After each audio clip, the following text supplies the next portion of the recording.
Today I'll try to explain to you the forces of good and evil in the Christian faith, which is a very overlooked topic in my opinion, especially because it really dictates everything in life.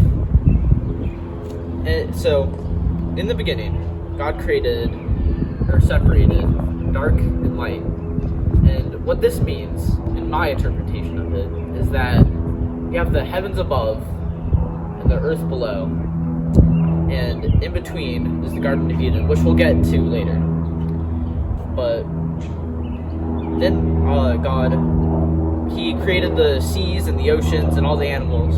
Then on the sixth day of creation, He created humans to rule over the entire earth, this entire lower part, but as a reward for doing it. So we were allowed into the Garden of Eden, which is that in-between section. Imagine a Venn diagram of two circles. One is the heavens above, one is the earth below, and in between is the Garden of Eden. We were made to work the garden and take care of it, and one day the devil came and tried to trick us into thinking that we could be like God. And he did this by saying, eat that apple, eat the apple of the tree of knowledge. And when Eve ate that apple, and Adam ate that apple, they realized that they were naked, and they put on leaves to hide their nakedness. Then God was very angry with them. He was asking, why are you naked? Or why do you know that you are naked? And eventually he found out, and he banished them from the Garden of Eden. This was the first sin. So if you think about our Venn diagram, you have heavens above, earth below, but now the in-between section, humans are banished from. And so we are only allowed in the earth part of this, which is where we are now. And the devil, for his action, was forced to go lie on the ground and eat dust, which, in my interpretation, also means that he was banished from anything of the heavens to only be on earth. God put a knight with a flaming sword to guard the Garden of Eden, so that no human could come ever back into it. And this, a lot of people don't really understand the intricacies of the Bible as well, which you don't have to. You don't have to read the Bible. But the knight with a flaming sword is a common symbol for the Son of Man, the Messiah, Jesus Christ, right? And this is where we are first introduced to the concept of Jesus' grace letting us go into heaven. So then after Genesis followed, and most of the Old Testament followed, kings who would be corrupted by demons and do terrible things, and there would be a prophet who told everybody that it was wrong, and God would eventually strike them down. And this pattern repeated for all of human history, and I believe it's repeating today, and I don't think it will ever stop repeating until the day of judgment. And many of these demons were very power hungry, and they influenced humanity and influenced these leaders and influenced everybody to sin and to follow their world, which if you look at the current state of things in the world, you can see this. They worshipped false gods, and they were the rulers of the world, and they forced laws that we couldn't worship our God, which is the real one.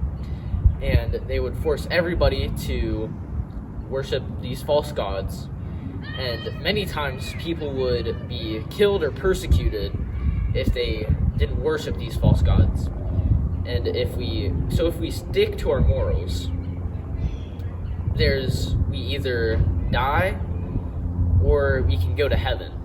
And we go to heaven if we stick to our morals, but we die if we stick to our morals. And this is explained in Revelations when they talk about the mark of the beast, which will happen with the final king, with the final corrupt king. After all the plagues, after everything that's happened, there will be a government who controls the entire world and forces everybody to get the mark of the beast, which is a symbol which calculates to 666. Everybody who does not get the mark of the beast will be killed. But there's an angel with a loud voice, which means that everybody, the entire world heard it, so it's completely fair that if you take the mark of the beast, then you will go to hell and you will not rejoice, then you will not be with Jesus.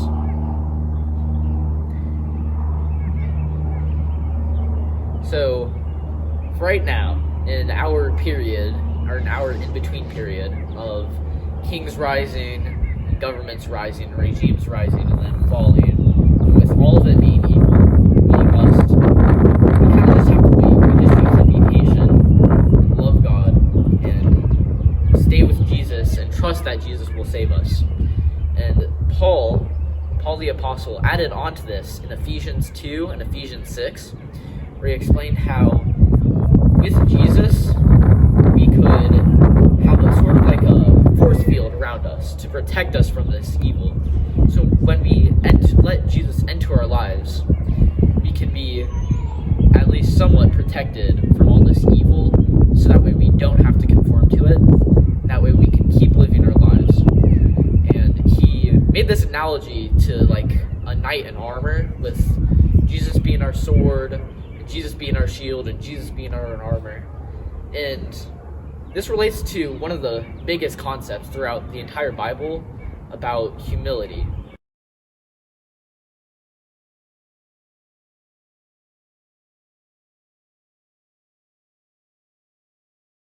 The owner of the house who's hosting the banquet might remove you from the highest seat and take you to a lower seat, which you would then be humiliated and ridiculed.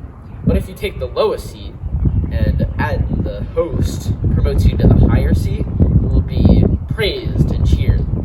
And this is obviously logic for life about being humble, but I think this has a grander meaning than most Christians realize. Because if we think about our Venn diagram, we have the highest seat at the banquet. Feels really amazing. We have the highest seat at the banquet. We have the lowest seat at the banquet. So if we take the highest seat at the banquet and claim that we're God, or claim that we're an angel, or whatever, and we will be humiliated and ridiculed and thrown in hell down back here. But if we accept our position that we're on earth, that we need Jesus to save us, then we will be promoted and praised. And this is one of the concepts of humility, and it's about this correlation between good and evil, where evil resides on earth, but good resides in heaven. And God's light shines down from heaven onto earth.